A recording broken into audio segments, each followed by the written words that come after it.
हरिः शरणं हरिः शरणं हरिः शरणं हरिः शरणं। राम राम। साप्ताहिक सत्संग के लिए हमारे चैनल को जरूर सब्सक्राइब करें।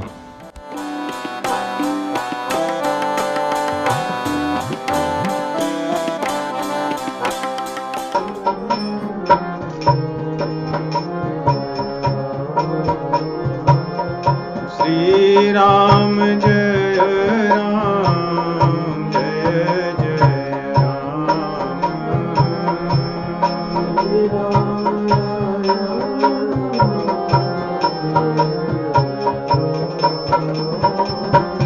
श्री राम जय राम जय जय राम।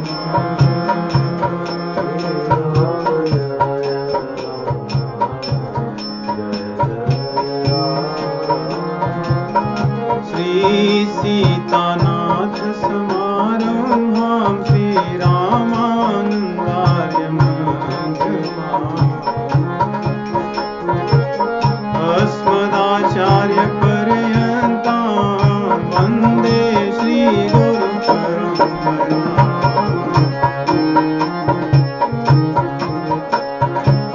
वन्दं तुलसी के चरण जिनकी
राम राम।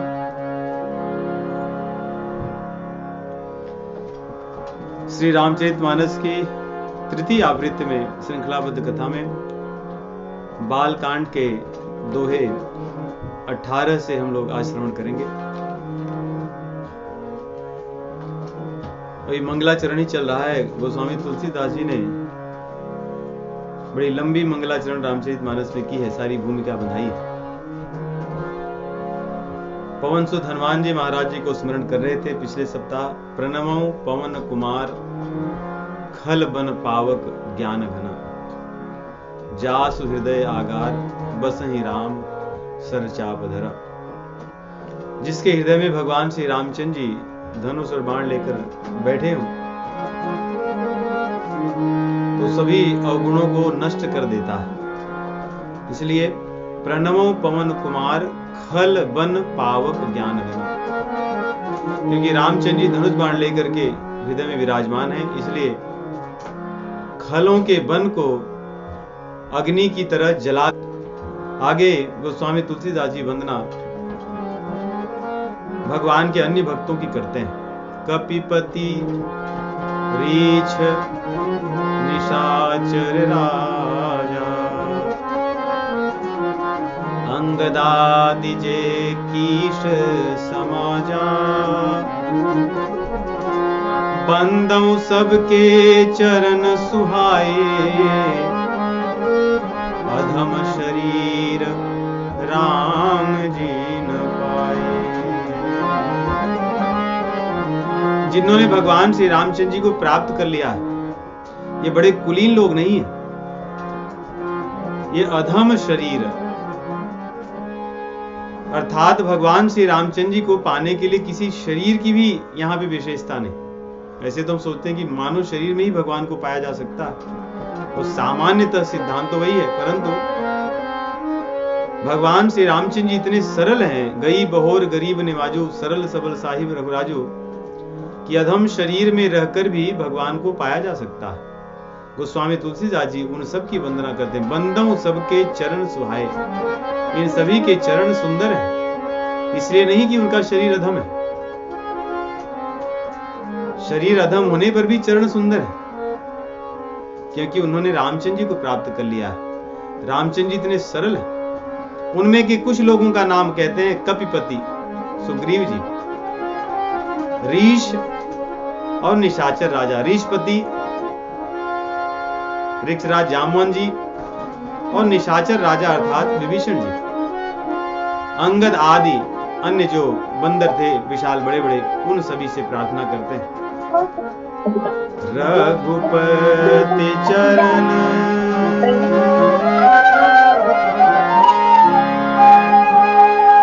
उपासक जेते, खग मृग सुर नर असुर समेत, बंदौ पद सरोज सब केरे, जे बिनु काम राम के चेरे। संसार में तो ऐसा होता है कि जे बिनु राम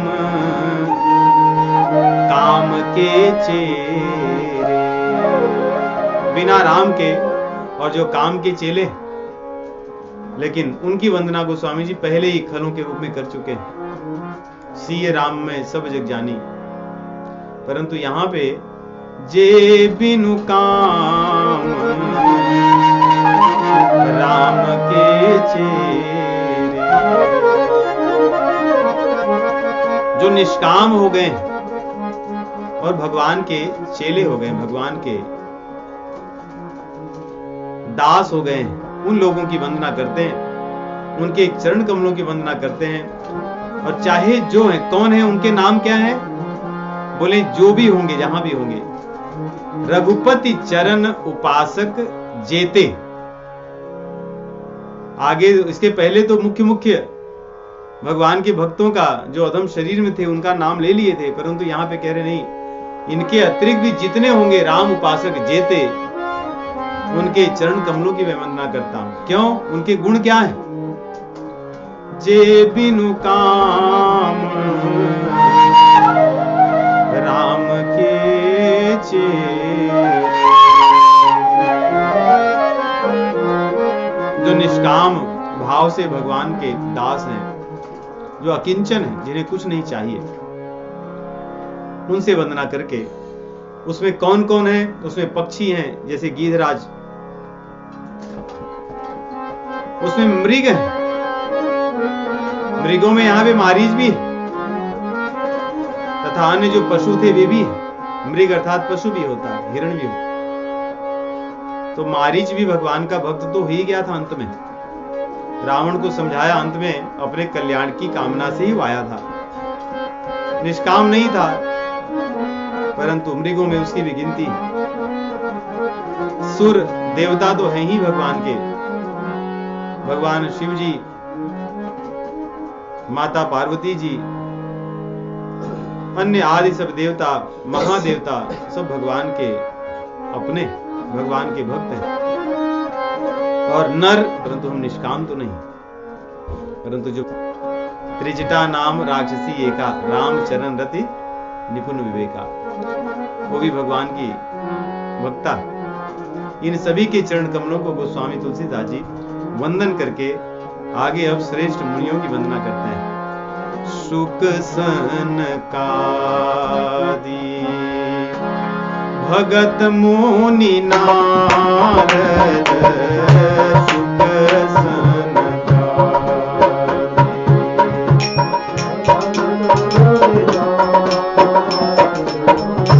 हे मुनिवर ज्ञान विशारद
वैष्णवी प्रणाम गोस्वामी तुलसीदास जी कर रहे हैं।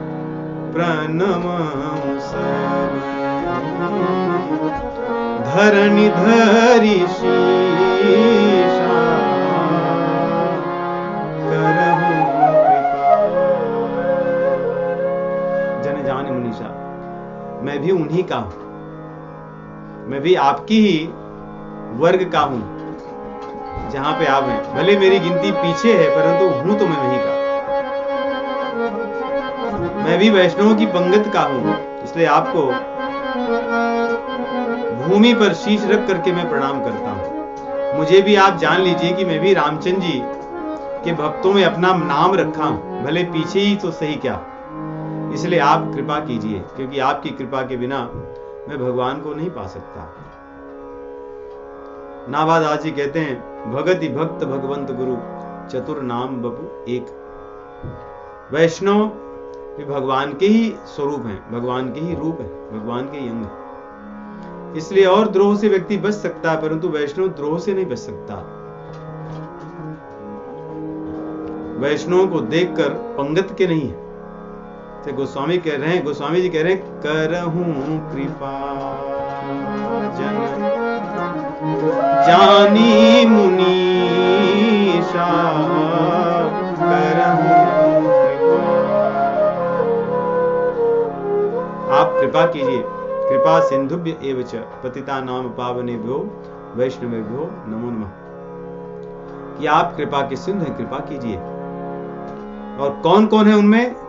शुक सनकादि, सुखदेव जी को पहले स्मरण करके उसके बाद नारद जी सहित उनके जो अन्य 4 भाई हैं, अर्थात 5 ब्रह्मा जी के पुत्र सनक, सनंदन, सनातन और सनत कुमार, तथा उनके भैया नारद, उनके छोटे भाई नारद जी, इन 5 को प्रणाम करके, इसके अतिरिक्त और जो मुनिवर विज्ञान विशारद हैं, अन्य और भी मुनि हैं, सब भगवान को जानने वाले हैं, हम उनको प्रणाम करते हैं।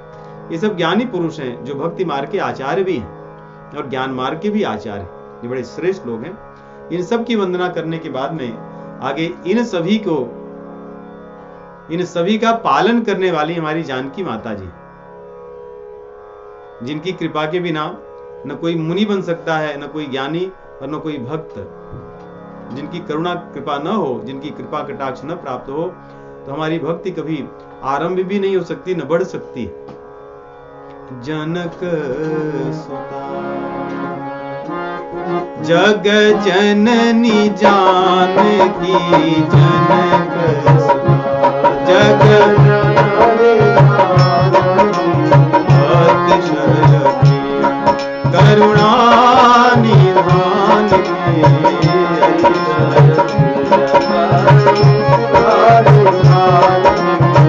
सुंदर माता जानकी जी के गुणों को सुनकर जनक सुता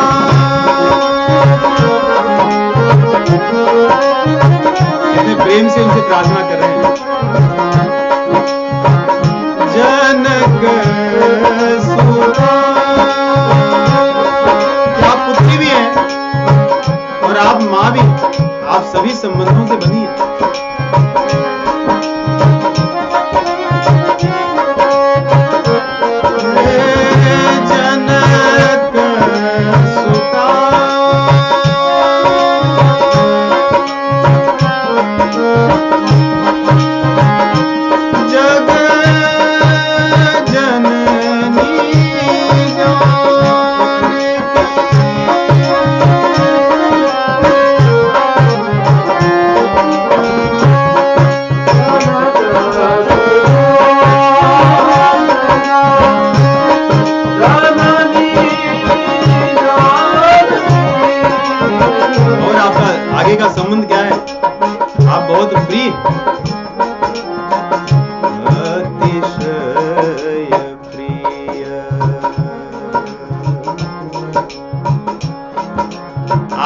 अतिशय प्रिय उनके हैं जो करुणा के सागर हैं। तो जिसके पास कोई वस्तु बहुत अधिक होती है, उसका जो प्रिय होता है उसको भी उसका पूरा अधिकार होता है। यदि करुणा के निधान भगवान श्री रामचंद्र जी हैं और जानकी जी उनकी अतिशय प्रिया है, तो जानकी जी भी करुणा के निधान है, क्योंकि उन पर अधिकार है उनका, क्योंकि अतिशय प्रिय। अतिशय प्रिय करुणा निधान की,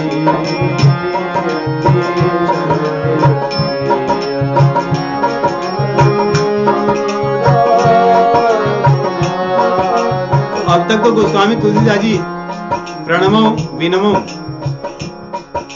लेकिन अब यहाँ पे ताके कमल मनाओ,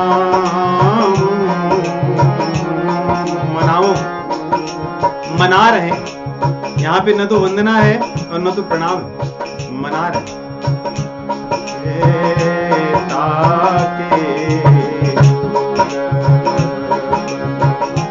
कमल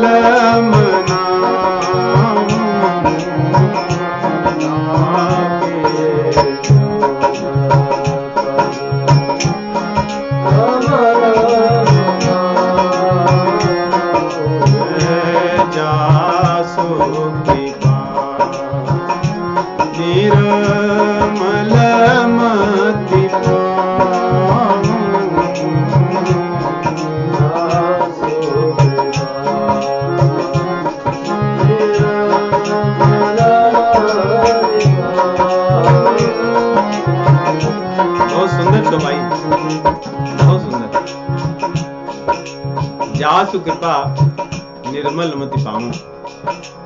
आपके जो चरण कमल हैं, इनकी मैं कृपा चाहता हूं, क्योंकि आपके पास ये सब भरे हुए हैं। करुणा के निधान जो रामचंद्र जी हैं, उनकी आप प्रिया हैं, तो आपके पास कृपा और करुणा सब भरी है।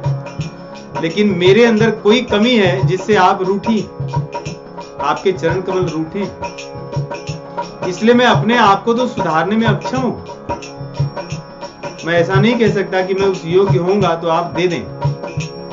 मैं आपको मना रहा हूं, आपके चरण कमलों को मना रहा हूं कि मेरी योग्यता पर आप ध्यान न दें, क्योंकि वैसी सामर्थ्य या योग्यता मुझ में हो नहीं पाएगी। इसलिए मैं आपसे मना रहा हूं।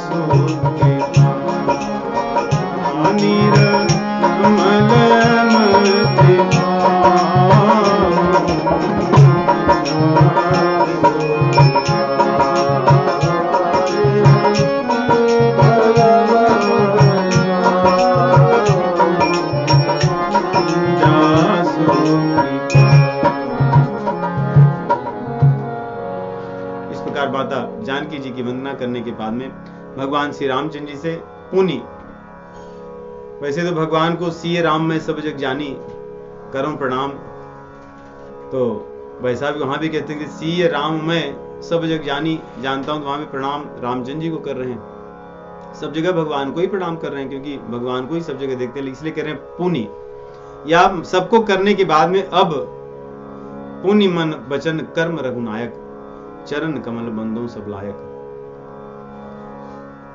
राजीव नयन धरे धनुषायक, भगत विपति भंजन सुखदायक।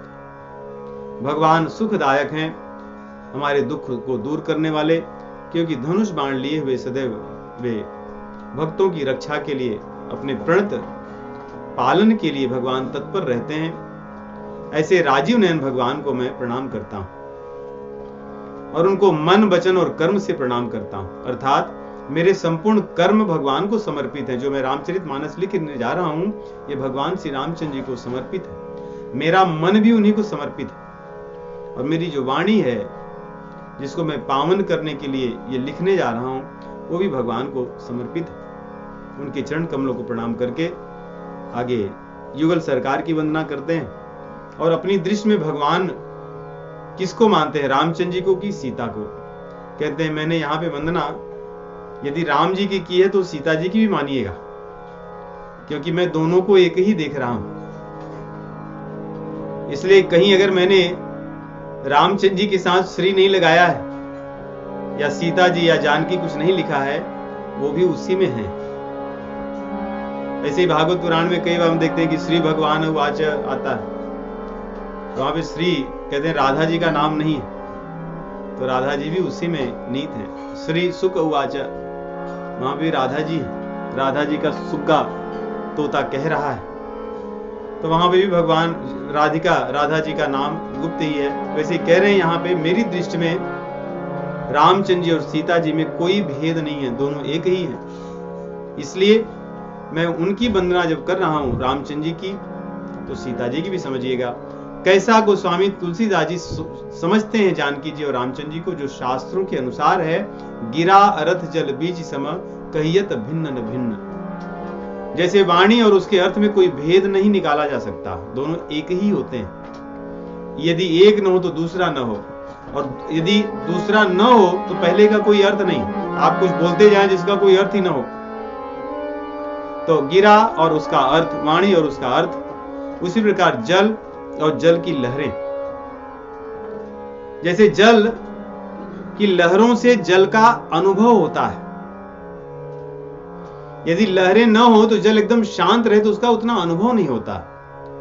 शांत जल को देखकर केवल एक ही भाव आता है, परंतु यदि लहरें हो तो लहरें हल्की भी हो सकती हैं, तेज भी हो सकती हैं, और बहुत कटीली भी हो सकती हैं, और ध्वनि के साथ गर्जना करने वाली भी हो सकती है। ठीक वैसे ही जानकी जी भगवान की माया है, योग माया है। जो भी भगवान का प्रभाव स्वभाव हमें अनुभव में आता है, वो उन्हीं की कृपा से होता है। और इस सिद्धांत को गोस्वामी तुलसीदास जी ने बाल कांड के मंगलाचरण में पहले ही कहे कि उद्भव स्थिति संहार कारिणीम क्लेश हारिणीम सर्व श्रेयस करीम सीताम नतोहम राम वल्लभाम। कि जो भी श्रेयस करने वाली है, कल्याण करने वाली, वो भी जानकी जी हैं। हमारे दुखों को दूर करने वाली वे भी जानकी जी हैं। इस संसार का संहार करने वाली, इसका पालन करने वाली और इसकी उद्भव करने वाली वे भी जानकी जी हैं। यही भगवान की माया है, योग माया है। तो कह रहे मैं उनमें कोई भेद नहीं देख रहा हूं, उनको मैं प्रणाम कर रहा हूं। गिराय रथ जल बीचि सम कहियत भिन्न भिन्न बंदौ सीता राम पद जिनहि परम प्रिय खिन्न।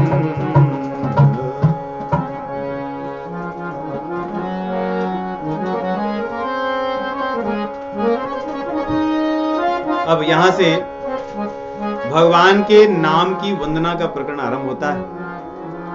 ऐसी महिमा भगवान के नाम की अन्यत्र इतने विस्तृत रूप से नहीं मिलती। गोस्वामी तुलसीदास जी ने सभी शास्त्रों से निचोड़कर राम नाम की महिमा को यहां प्रकट किया है, और राम नाम पर अपने विचार भी व्यक्त किए। संतों के विचार, शास्त्रों के विचार तो ठीक है, उन्होंने अपने विचार भी व्यक्त किए कि मैं क्या सोचता हूं राम नाम के बारे में। तो आरंभ करेंगे आज के प्रकरण में कि रामचंद्र जी के नाम की भी मैं वंदना करता हूं। रामचंद्र जी की हो गई, जानकी जी की हो गई, युगल सरकार की सभी की करने के पश्चात, भक्तों की कर लिए, सब कर लेने के बाद पश्चात अब नाम की वंदना करते हैं। बंदौ नाम राम रघुवर को। मैं रामचंद्र जी के नाम की वंदना करता हूं, लेकिन कौन से रामचंद्र जी? जो रघुवर है, रघुकुल के रामचंद्र जी। क्योंकि गोस्वामी तुलसीदास जी के समय में अन्य और भी कुछ पंथ थे जो लोग भगवान के नाम को, रामचंद्र जी के नाम को नहीं मानते, तो कहते कोई और हमारे राम है, ये अयोध्या वाले नहीं है। इसलिए गोस्वामी तुलसीदास जी ने बड़े स्पष्ट शब्दों में कहा कि मैं उन रामचंद्र जी की वंदना करता हूं जो अयोध्या के हैं, दशरथ जी के पुत्र हैं, रघुकुल में जन्मे। और दूसरे नाम आप मत सोचिए। बंदौ नाम राम रघुवर को हेतु कृशानु भानु हिम कर को।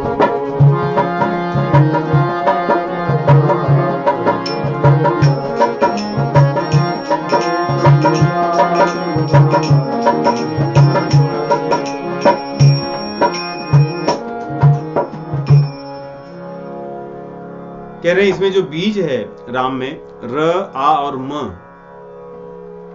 ये अग्नि, सूर्य और चंद्रमा।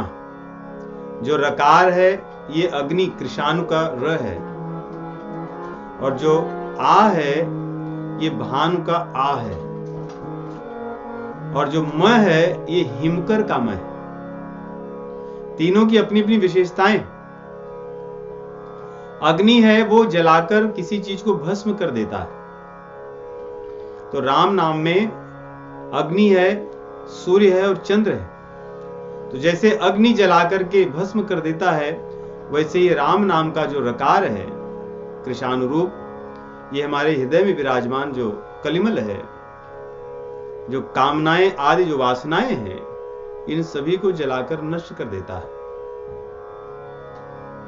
और जो आ है भानु का बीज मंत्र में, इस सूर्य के समान है। सूर्य ज्ञान के प्रतीक हैं, अंधकार को नष्ट करने वाले। कामनाएं वासनाएं नष्ट हो जाती हैं यदि कोई पागल हो जाए, सो जाए तब भी, परंतु ज्ञान का प्रकाश नहीं होता कि सो गए और उसके बाद ज्ञान उदित हो गया। कामनाएं तो उतने समय शांत थी, कभी गहरी नींद इत्यादि हो। तो जो सूर्य है, राम नाम में जो आकार है सूर्य रूपी, ये हमारे हृदय में ज्ञान को प्रकाशित करता है, अज्ञान को सर्वथा नष्ट कर देता है। और ज्ञान प्रकाशित होने पर कई बार अहंकार भी आ सकता है, लेकिन राम नाम की कृपा में जो चंद्रमा रूपी जो मकार है, जो मकार म बीज है, ये चंद्रमा हमारे हृदय में शांति और शीतलता प्रदान करता है, विनम्रता ले आता है, जिससे हमें तब नाम जप करके शांति मिलती है। नहीं तो यदि नाम जपने के पश्चात अहंकार उदित हो तो कष्ट नहीं देता है। जैसे कहते हैं मंत्रों का प्रभाव नहीं होता यदि घुन जाएं या भून जाएं, या कच्चे रहें, पके न रहें। तो किसी से हम मंत्र लें और वो अहंकारी व्यक्ति हो तो कहते हैं कि वो मंत्र भून जाता है। तो जैसे भुना हुआ बीज जब नहीं जमता, वैसे ही फिर उस मंत्र को जपे हम, लेकिन उसका लाभ नहीं होता। और कोई बीज हो जब भून जाए तब भी उसको बोने पर वो नहीं जमता, नष्ट हो जाता है। वैसे ही कई बार कामनाओं वासनाओं से ग्रसित यदि कोई व्यक्ति हो और वो हमें शिक्षा दे, मंत्र दे, तो भुना हुआ यदि मंत्र होगा उसकी भावनाओं से, तो मंत्र भी हमारे हृदय में फिर प्रकाश नहीं ले आता, वो जमता नहीं। और तीसरी, यदि वो कच्चा हो बीज, क्योंकि बीज जब पक जाता है, जब बोने लायक, तभी वो जमता है। वैसे कोई जप करे ही ना और दूसरों को मंत्र बताए कि आप इस मंत्र को जपिए, तो कच्चा मंत्र है, वो भी बीज जमेगा नहीं। तो यहाँ पे जो राम है, इसमें 3 बीजाक्षर बताए, र, आ और म, तीनों की अपनी अपनी विशेषताएं हैं। ये तीनों हमारे हृदय के अज्ञानता, कामनाओं इत्यादि को नष्ट करके ज्ञान को प्रकाशित करेंगे और हृदय में शीतलता ले आएंगे, हृदय में भक्ति भावना और शांति विनम्रता ले आएंगे।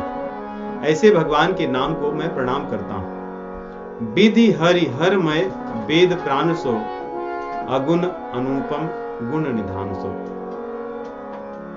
भगवान का जो नाम है, इसी में विधि हरि हरमय वेद प्राण सो, ये वेदों का प्राण है। वेदों का प्राण क्या है? प्रणव अक्षर ओंकार। तो राम नाम ये ओंकार है। जैसे ओंकार की उत्पत्ति कहते हैं राम से ही हुई है, व्याकरण की दृष्टि से भी। और ये विधि हरिहरमय अर्थात क्या? कि विधि की जो विदिता है, हरि की जो हरिता है, और शिव की जो शिवता है, ये भगवान के नाम से ही स्थापित है। भगवान के नाम के बल पर ही इनका तेज प्रभाव स्वभाव उदित होता है। इसलिए विधि हरिहर में वेद प्राण सो, अगुण अनुपम गुण निधान सो। तो इस प्रकार ये राम नाम गुणों का भंडार है। इसकी मैं तुलना उपमा नहीं कर सकता और इसके गुणों का मैं वर्णन नहीं कर सकता। ये ऐसा अगुण है, अर्थात ये दिव्य गुणों से भरा हुआ है, लौकिक गुण इसमें नहीं है। तो इतना अगर महान है तो इसको जपते कौन है? तो वहीं आरंभ ही कहते हैं कि महामंत्र जोई जपत महेशु। महामंत्र जोई जपत महेशु।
ऐसी मान्यता है और कथा है कि गणेश जी को इसलिए प्रथम पूजा जाता है कि माता पिता की सेवा करने में वो सबसे आगे हैं। एक बार कहा गया कि आप और उनके भाई तथा अन्य देवता थे कि जो पहले पूरे ब्रह्मांड की प्रदक्षिणा कर लेगा उसे श्रेष्ठ माना जाएगा। तो सब लोग ने अपनी युक्ति लगाई और आरंभ कर दिए, 1 2 3 और फिर आरंभ हो गई दौड़। गणेश जी बैठे रहे, सोचे मेरा इतना भारी भरकम शरीर है, मैं कहां से इन लोगों के पीछे पीछे भागूंगा। इसलिए उन्होंने राम लिखा और उसकी प्रदक्षिणा करके खड़े हो गए कि मैं आ गया यहाँ पे। तब सभी ने कहा कि नहीं, आपने जो किया वो सर्वथा उचित है और सर्वश्रेष्ठ है, इसलिए आप ही प्रथम है। इसलिए गोस्वामी जी कह रहे हैं, महिमा जासु जान गणराउ प्रथम पूजियत नाम प्रभाव। इस नाम ने उन्हें प्रथम पूजनीय बना दिया और संसार में भी नाम ही पूजनीय बनाता है। संतों को देखते ही हम प्रणाम करते हैं, उनकी लंगोट को देखकर या उनके सन्यास के वस्त्र को देखकर या उनके मुड़े हुए शीश को देखकर या उनके जटाजूट इत्यादि को देखकर, इनमें से कुछ नहीं। फिर क्या देखकर प्रणाम करते हैं? भगवान के नाम का प्रभाव देख करके। राम कहने से तर जाएगा, राम कहने होगी घर घर में चर्चा तेरी, होगी घर घर में जिस गली से गुजर जाएगा, नाम कहने से तर जाएगा।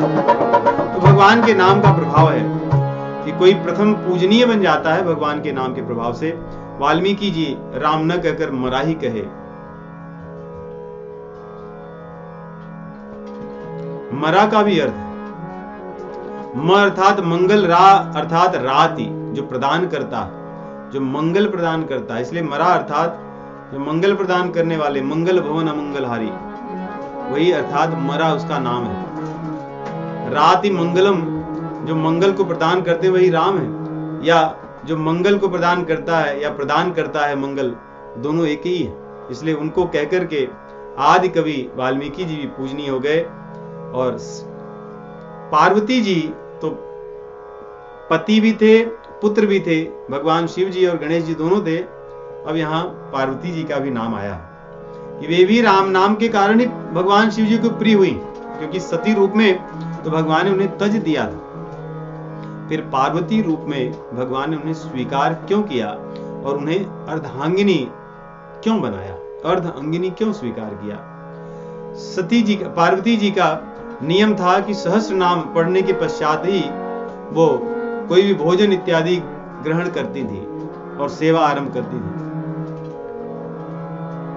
तो भगवान शिव जी को बहुत विलंब होती बहुत सी चीजों में। तो भगवान शिव जी से श्रवण करने के पश्चात उन्होंने सहस्र नाम के बदले राम कहने लगी। तो जल्दी सब काम हो जाता उनका। नहीं तो विष्णु सहस्त्र नाम पढ़ने बैठेंगे तो बहुत समय लगेगा। और इसीलिए कहा भी गया है, राम रामेति रामेति रमे रामे मनोरमे सहस्र नाम तत्तुल्यम राम नाम वरानने। कई बार लोग कहते 3 बार राम राम राम, ऐसा नहीं है। यहां पे साक्षात कहते सहस्र नाम तत्तुल्यम राम नाम। राम नाम सहस्र नाम के समान। तो सती पार्वती जी ने वही किया। सहस्र नाम सम सुनी शिव बानी। जब भगवान शिव जी ने कहा तो उन्होंने स्वीकार कर लिया। उनसे कथा करने नहीं बैठी कि नहीं आप इस सहस्र नाम और आप एक राम बता रहे हो, मुझे नहीं लगता सही है, देखेंगे बाद में, सोचती हूं। ऐसा कुछ नहीं, उन्होंने भगवान शिव जी की वाणी को स्वीकार कर लिया। इसलिए भगवान शिव जी बड़े प्रसन्न हुए। हरखे हेतु हेर हरि को किय भूषण तिय भूषण ती को। स्त्रियों की जो भूषण है, स्त्रियों में जो श्रेष्ठ है, जो पूजनीय है, ऐसी पार्वती जी को भगवान शिव जी ने अपना भूषण बना लिया। अर्थात अर्ध अपना जो शरीर है उसमें अर्धनारीश्वर स्वरूप धारण किया, आधा अपना और आधा पार्वती जी का। क्यों? हरखे हेतु हेर हरि को। जब शिव जी ने देखा कि मेरी बात को स्वीकार करके, विश्वास करके, इन्होंने राम नाम पर विश्वास करके उसको जप रही हैं, तो भगवान शिव जी प्रसन्न हुए और उन्होंने स्वीकार किया। इसलिए पार्वती जी ये पूजनी तो थी ही, उससे भी आगे पूजनी हो गई। भगवान शिव जी ने विष ग्रहण किया, वो विष अमृत देने वाला हो गया। विष लेने पर आदमी का नाम और चिन्ह मिट जाता है, लेकिन विष लेने पर भगवान शिव जी का यश बढ़ गया, अर्थात वो अमृत का काम कर गया, क्योंकि रामचंद्र जी के नाम का प्रभाव था। नाम प्रभाव जान शिवनी को,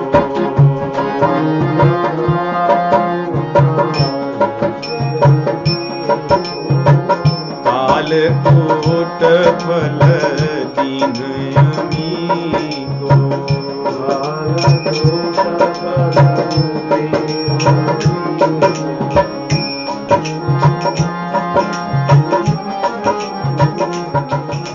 वर्षा ऋतु रघुपति भगति तुलसी चालीस दास, राम नाम वरण जुगर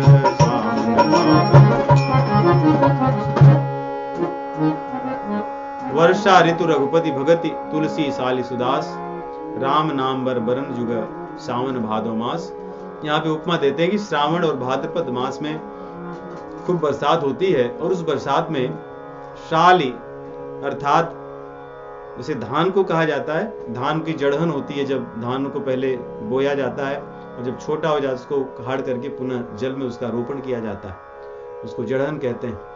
तो उसी को शाली कहा जाता है। तो सावन भादो मास में जब खूब बरसात हो जाती है तब उसको जड़हन को पुनः लगाया जाता है, फिर वो फलता है, बड़ा होता है। वैसे ही राम में 2 अक्षर हैं, र और म, रा और म।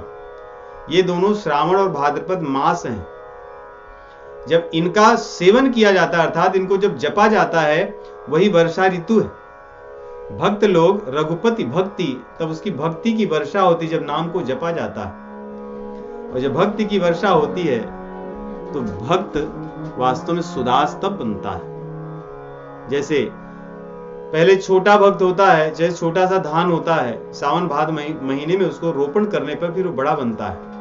वैसे ही भक्त तो व्यक्ति बन ही जाता है जब नाम को ले लेता है, परंतु नाम का सावन भादों की तरह जब खूब वर्षा करके, अर्थात खूब भगवान का नाम जप करता है, तब उसका एक तरह से आरोपण हो जाता है, रोपण होता है, और पुनः वो फल देता है, दूसरों के काम आता है।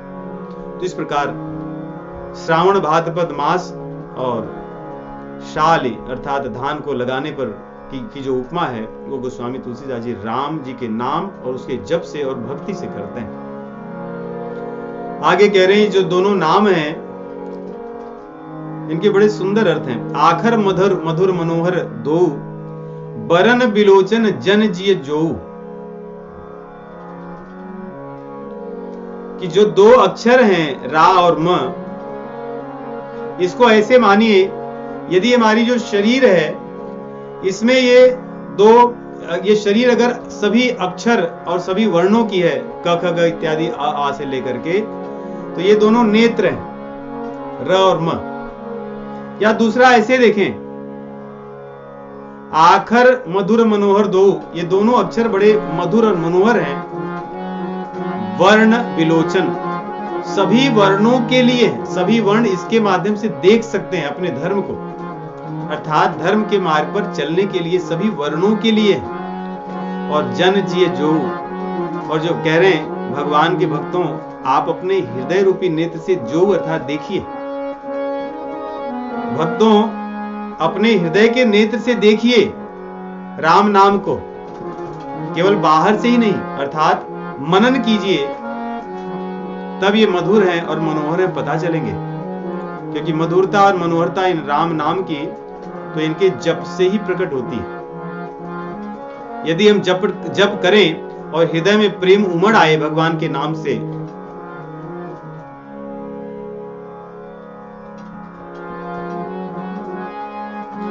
सुमिरत सुलभ सुखद सब काहू, लोक लाहु पर लोक निभाहु। और भेदभाव नहीं करते, सभी का कल्याण करने वाले हैं। चाहे जैसा हो, उसके लोक में भी उसकी रक्षा करते हैं, लोक को संवारते हैं, और परलोक में उसका निर्वहन करते हैं, परलोक में उसका आश्रय बनते हैं। कहने सुनने में ये दोनों बड़े मीठे हैं और बड़े सोने हैं, सूठी है, जो बहुत सोंधा हो, खाने में बहुत बढ़िया लगे। राम लखन संप्रिय तुलसी के, और तुलसीदास जी के लिए रा और म क्या है? यही राम और लखन है, यही दोनों भाई के समान है। इन्हीं में राम और लखन को मैं देखता हूं, क्योंकि राम और लखन कभी अलग नहीं होते, इसलिए मैं इन दोनों को साथ में रखता हूं। राम राम राम ऐसे करता हूं, क्योंकि राम भरत कह सकते थे, राम शत्रुघ्न कह सकते थे, परंतु वो दूर भी रहते हैं, परंतु ये साथ में रहते हैं, इसलिए राम लखन के समान मुझे प्रिय है। बरन तबरन प्रीति बिलगाती,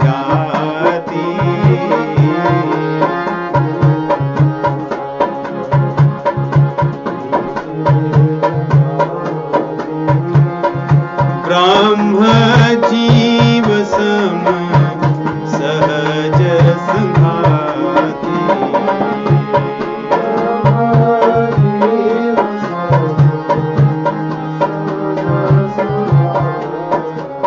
दुनिया में कोई भी दो वस्तु साथ में कितना भी समय रहे, संभावना है कि अलग हो ही जाएगी, परंतु ये दो कभी अलग नहीं होते। एक भगवान परमात्मा और दूसरी आत्मा। द्वा सुपर्णा सयुजा सखाया समान वृक्षम परिशस्व जाते, तयोरन्यः पिप्पलम स्वाद्वत्य नश्नन्यो अविचात शीति। ये दोनों सदैव साथ में रहते हैं, भले दोनों की क्रियाएं अलग अलग हो, एक अपना भोग भोगता रहे, दूसरा बैठा रहेगा देखेगा, एक मनमानी करने लगे, दूसरा कुछ समझाएगा, लेकिन साथ नहीं छोड़ेगा, कभी उनसे दुखी नहीं होता। और अगर एक उड़ेगा तो दूसरा भी उड़ता है। छिद्यमानम यमैरेते कृतनीडं वनस्पतिं खगः स्वकेतमुत्सृज्य क्षेमं याति हलं पटः। अगर एक उड़ेगा तो दूसरा भी साथ में फुर से उड़ जाएगा। ये दोनों सदैव साथ में रहते हैं, इसलिए ब्रह्म जीव सम सहज संघाती।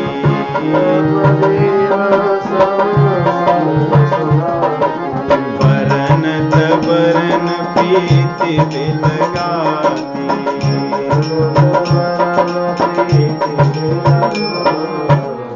ब्रह्म और जीव में, इसलिए हम दूसरे भाग का अर्थ पहले बता रहे हैं, पहले को तब समझना सरल होगा कि ब्रह्म और जीव में भेद है। ईश की, जीव की ईश समान। ईश्वर परमात्मा स्वतंत्र है, जीव परतंत्र है। जीव नियंत्रित है, परमात्मा नियामक है हमारे। जीव दास है, परमात्मा हमारे स्वामी है। इतना भेद होते हुए भी दोनों सदैव साथ में रहते हैं, अलग नहीं होते। वैसे ही र और म, इनमें बहुत भेद है। र को जब आप कहोगे तो र मूर्धना है, आपकी जीवा मूर्धना को छूती है, मूर्धा भाग में जाती है, इसलिए मूर्धना है। और म कहोगे तो ये ओष्ठभ्य है, हमारे दोनों ओंठ छुए जाते हैं, इन दोनों का स्थान अलग अलग है, फिर भी ये दोनों सदैव साथ में रहते हैं। कहां साथ होता है इनका? ये सदैव अन्य वर्णों के ऊपर रहते हैं। रेफ वाला र भी ऊपर जाता है और म अनुस्वार के रूप में ऊपर जाता है, अर्थात इनमें भेद तो है, एक ओष्ठभ्य है और एक मूर्धन्य है, परंतु दोनों सदैव रहते हैं ऊपर साथ में। ठीक वैसे ही जैसे ब्रह्म और जीव में भेद तो बहुत है, परंतु फिर भी वो साथ में रहते हैं। बरनत बरन प्रीति भी लगाती,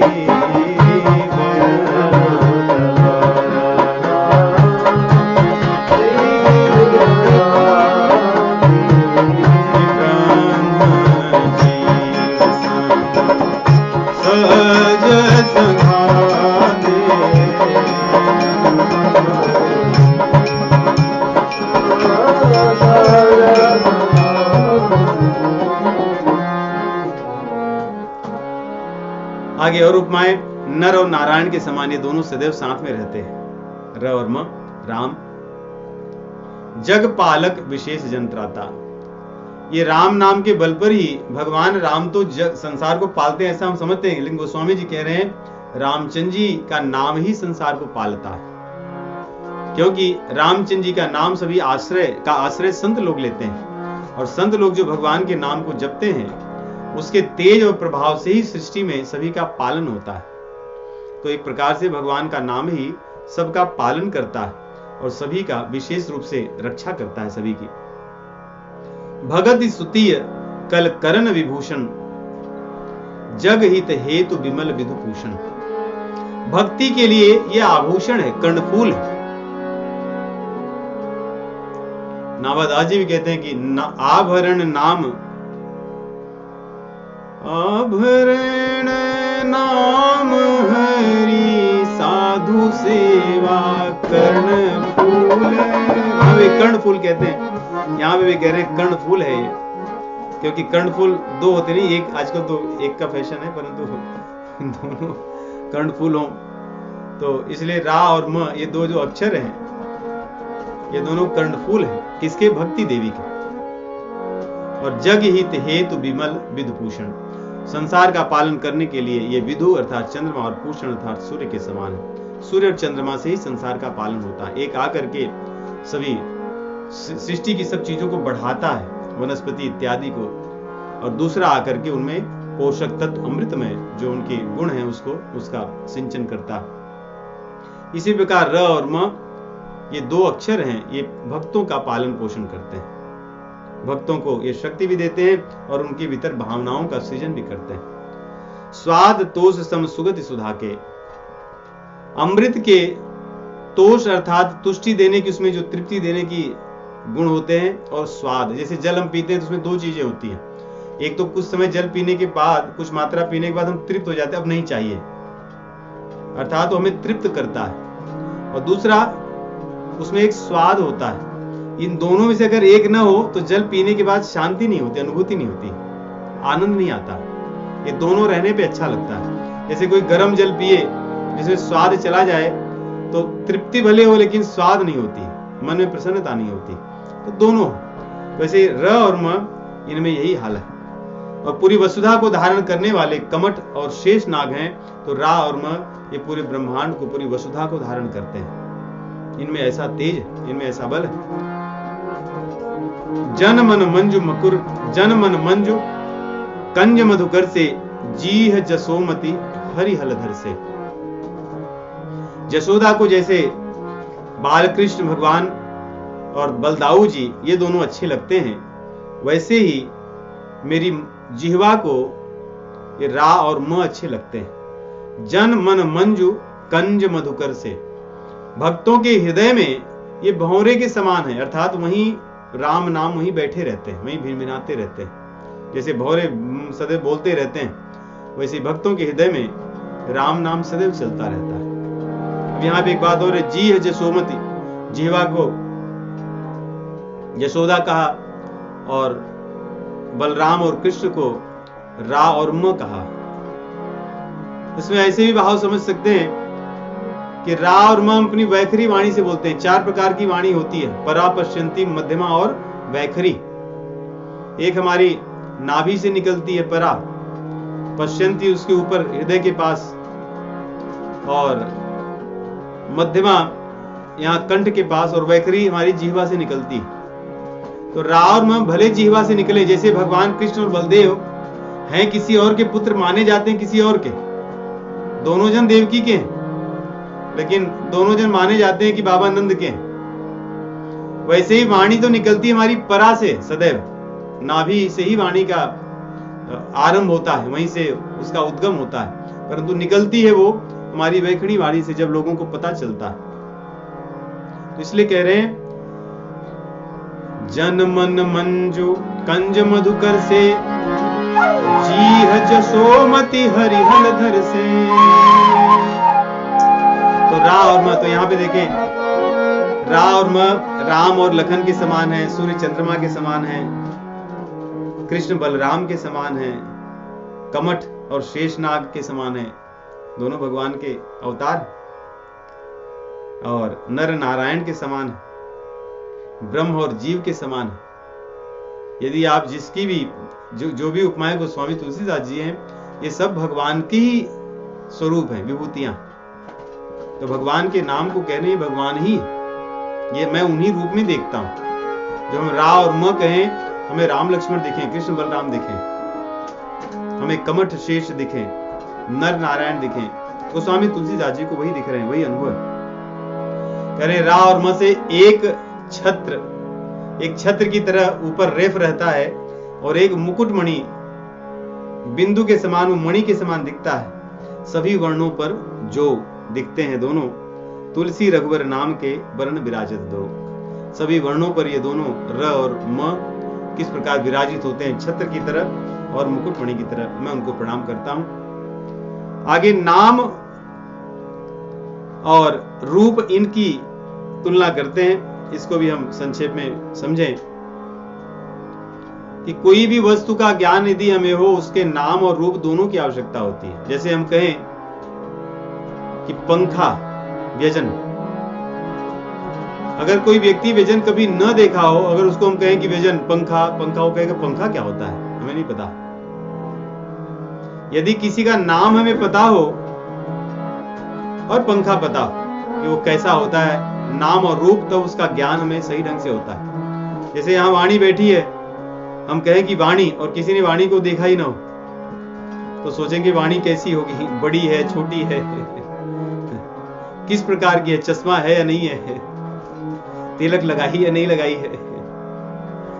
परंतु जिन्होंने देख लिया और नाम को जानते हैं, तो नाम सुनते ही वाणी सामने आ जाएगी, हाँ वाणी ऐसी। और किसी ने नाम न सुना, वाणी को केवल देखा हो, पता ही न कि वाणी है, तो आप उसको कहो कि वृंदा या सिया, ऋत्विजा, तो लोग सोचेंगे कि पता नहीं कौन है, क्या है। रूप तो देख रहे हैं, लेकिन नाम नहीं पता, इसलिए पता नहीं कर सकते कौन है। लेकिन दोनों पता हो तो पता चल जाता है। परंतु दोनों में से यदि एक चीज पता हो, नाम, तो बड़ी सरलता से हम उसको पहचान सकते हैं। जैसे कोई कहे आम, क्योंकि हमने आम को कभी देखा है और आम को सुना है। या हम कहें कल्प वृक्ष, कल्प वृक्ष को हमने देखा नहीं है, सुना है, फिर भी हम उसके गुणों को जान जाते हैं।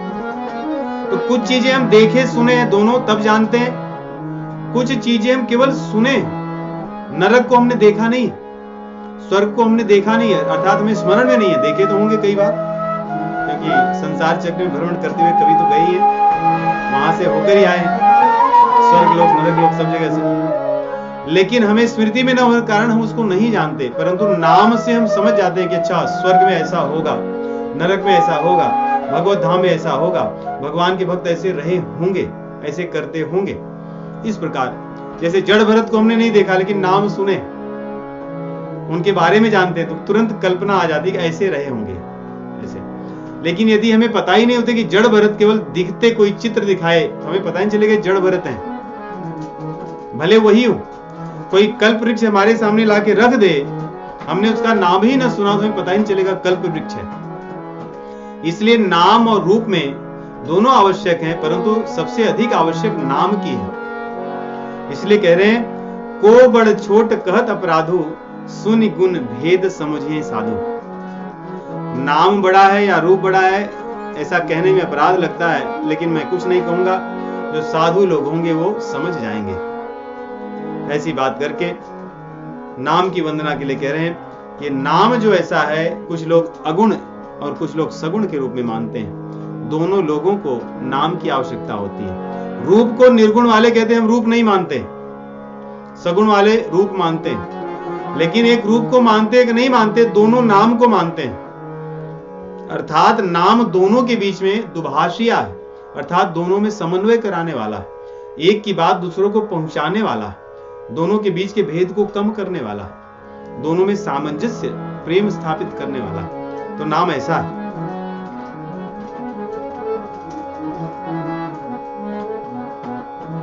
राम नाम मनि दीप धरो, जीह दे हरि द्वार। तुलसी भीतर बाहिर हूँ, जौं चाह से ओजिया।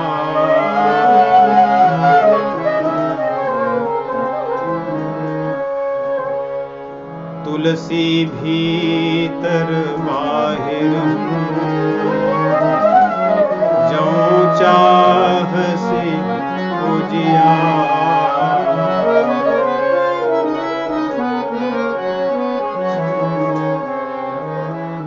राम नाम ये दीपक है, लेकिन दीपक में एक कमी रहती है। यदि हवा तेज चले तो बुझ जाता है, उसकी बाती धीरे धीरे जलते जलते कम होकर बंद हो सकती है, नष्ट हो सकती है।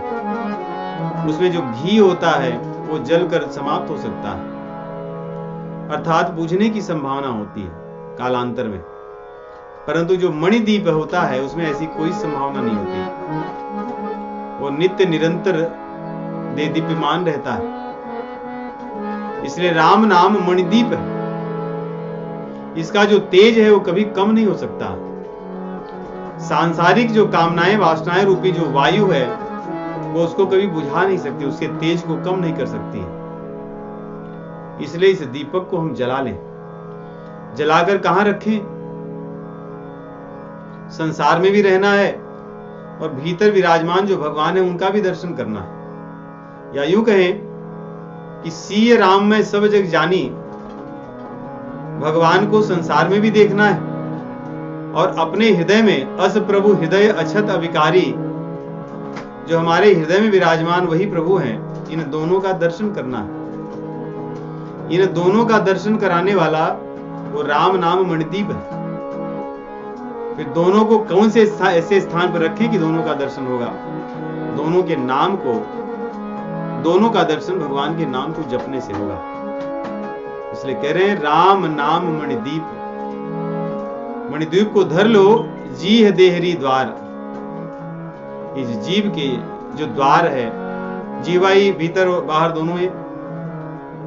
ऐसे भी देखें जो भीतर की बातें होती है हृदय में, उसको ले जाने वाली जिह्वाई है, यही एक द्वार है जो भीतर की बातें बाहर पहुंचाती है, तो और बाहर की बातों को पचा सकती है। नहीं, वाचो वेगम मनसः क्रोध वेगम जिह्वा वेगम उदरोपस्थ वेगम एतान वेगान यो विषयेत धीर सर्वामपि मां पृथ्वीं शिष्यात्। तो वाचो वेगम और जिह्वा वेगम ये दो है। तो जिह्वा जो भीतर की बात को बाहर ले जाती है और बाहर से सुने हुए जो वचन वाणी है उसको पचाने की क्षमता भी इसी में है। यदि न पचाए तो कोई कुछ कहे तो ये भी कुछ कहने लगेगी, तो पचा नहीं सकती। इसलिए इसके भीतर दोनों गुण हैं, बाहर की चीजों को पहचाना और भीतर की बात को बाहर पहुंचाना। यदि हम इसको यहां पर इस मणिदीप को रखेंगे तो भीतर और बाहर दोनों प्रकाशमान होगा। तुलसी भीतर बाहर हूं ज्यों साहस उजियार।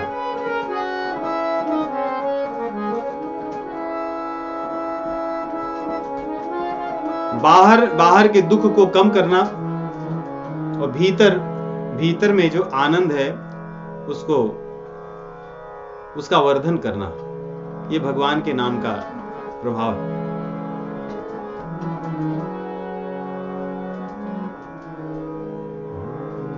आगे आएंगे तो अगली सप्ताह पढ़ेंगे, तो यहीं पर हम विराम लेंगे आज कि भगवान के नाम की महिमा को गोस्वामी तुलसीदास जी सारी युक्तियां लगाकर समझाना चाह रहे हैं, क्योंकि ऐसी युक्ति से समझाया गया अन्य स्थान पर नहीं मिलेगा कहीं, इसलिए युक्ति लगा रहे हैं कि आप जिस तरह समझ लो, लेकिन समझ लो, क्योंकि जब तक इसकी महिमा को हम समझेंगे नहीं तब तक उस पर हमें विश्वास नहीं होगा। और आनंद तो इसी में है, राम नाम के जप में। राम नाम जप ले रे भैया, दुर्लभ नर तन पाया है, राम नाम जप ले भैया।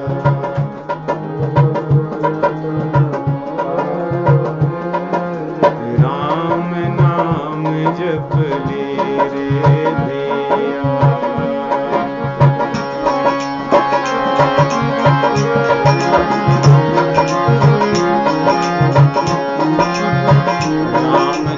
राम जप बावरे,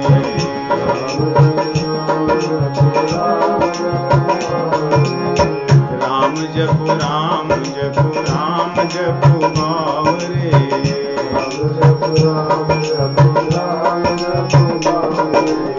राम जप बावरे, राम जप